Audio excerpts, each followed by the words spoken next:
טוב, חלק 2. חלק 2. אוקיי. בוא נשים סומק עכשיו. מי שזוכר בפרק הקודם, שמנו פודרה, מייקאפ ואודם וגם כמובן תוכן. עכשיו נמשיך את האיפור, ואיפה נוכל להסתיים היום? אני לא שמה צלליות כי זה ערב. נכון, צלליות זה מכוער. אלא באתי לשים את האודם פה.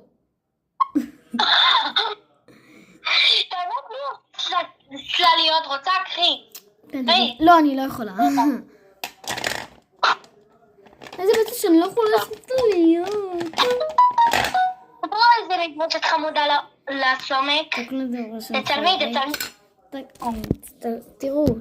תראו איזה יפה זה, תראו. וואו, איזה יפה. אתם רואים אותי, איזה יפה זה.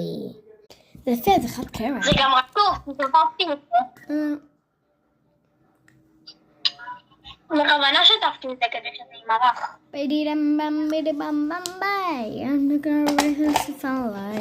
שמתי את זה. טוב, אני שמה את זה גם. תראו באיזה חברה זה אנזק. כמעט כל האיפור שלי זה אנזק.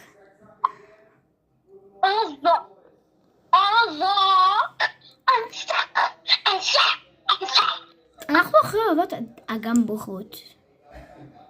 אגם בוכות. אנחנו בסטיות כבר מגיל שנה. בגיל שנה אנחנו בסטיות. אנחנו צריכות לעשות סרטון על זה. על איך הכרת שנים.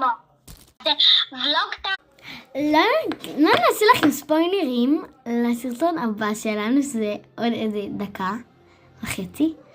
נראה לי, לא יודעת. דקה, 2 דקות. אבל רק תגיד להם מה בסרט, נגיד להם גם את זה. אלא מתי זה להתאפר? אני רק שמה מסקרה חיים שלי. מסקרה חיים שלי.